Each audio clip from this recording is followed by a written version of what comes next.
नमस्कार। हम बात कर रहे हैं आधुनिक कविता के इतिहास की। भारतेंदु युग की प्रमुख प्रवृत्तियों पर संक्षिप्त चर्चा के बाद हम आज के व्याख्यान में बात करेंगे द्विवेदी युग की।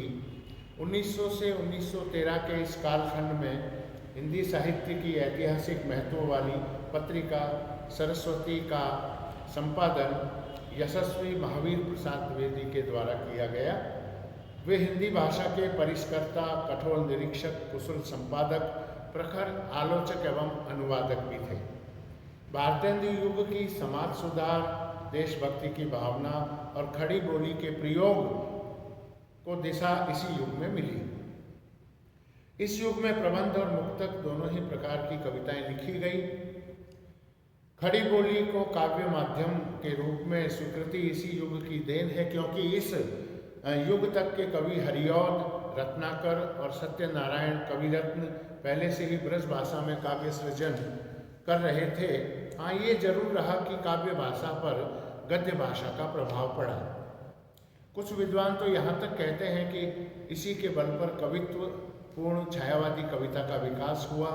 शैलीगत परिवर्तन, बौद्धिक एवं वैज्ञानिक दृष्टिकोण का विकास, नारी के प्रति परिवर्तित दृष्टि का उदय, राष्ट्रीय जागरण का स्वर, मानववाद की स्थापना, नायक नायिका भेद में इतिहास के विराट चरित्रों यथा श्री कृष्ण और राधा को लोक सेवक, लोक सेविका के रूप में चित्रित करना, लोक जीवन के विषयों का काव्य में समावेश आदि इसकी उपलब्धियां रही। इसके अतिरिक्त श्रृंगार का बहिष्कार, इतिवृत्तात्मकता एवं गद्यात्मकता के साथ अनुवाद प्राचुर्य इस युग की विशेषताओं के रूप में उल्लेखनीय कहे जा सकते हैं। इस कालखंड के प्रमुख रचनाकार महावीर प्रसाद द्विवेदी, अयोध्या सिंह उपाध्याय हरिऔध, मैथिली शरण गुप्त, ठाकुर गोपाल शरण सिंह, लोचन प्रसाद पांडेय, जगमोहन सिंह आदि प्रमुख रूप से गिनाए जा सकते हैं। द्विवेदी युग की भी कुछ प्रमुख प्रवृत्तियां रही है जिनकी हम यहाँ पर चर्चा करना चाहेंगे।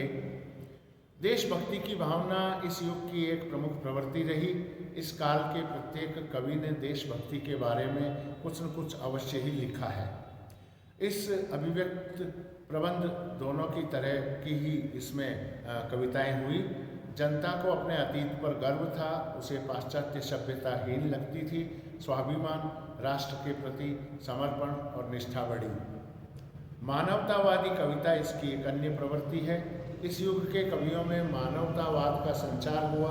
मानवतावाद के आदर्श पर कविता में शोषण, दुर्बल, पीड़ित और दमित व दलित के प्रति भी सहानुभूति प्रकट होती है। कविजन को यह विश्वास हो गया था कि ईश्वर की प्राप्ति मानव प्रेम में ही है।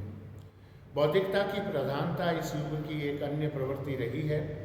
इस युग में काव्य की बौद्धिकता का आलम ये था कि गुप्त के अवतारी राम आदर्श मानव बनकर उभरे। वे कोई संदेश लेकर नहीं, वरन कर्म से ही धरती को स्वर्ग बनाने आए। इसी काल से रामकृष्ण की कथा में नवीन तत्वों का समावेश होता है। अनुवाद का कार्य भी इस युग में हुआ। आचार्य द्विवेदी हिंदी भाषा और साहित्य को समृद्ध बनाना चाहते थे। उन्होंने अनुवाद को प्रोत्साहन दिया। विदेशी भाषाओं के अनुवाद कार्य से हिंदी को अपना स्वरूप, शिल्प और सामर्थ्य बढ़ाने की ताकत मिली। काव्य रूपों में अनेकता एक अन्य प्रवृत्ति रही है द्विवेदी युग की। इस काल में प्रबंध, खंडकाव्य, प्रगीत, मुक्तक सभी प्रकार की रचनाएं लिखी गई। किसी विशिष्ट काव्य रूप या किसी और तरफ ध्यान कविजन का अधिक नहीं था। अगले व्याख्यान में हम आधुनिक कविता के इतिहास की एक और धारा को यहाँ पर लेंगे। स्वच्छंदतावाद को केंद्र में रखकर हमारा अगला व्याख्यान होगा। तब तक के लिए बहुत बहुत शुभकामनाएं।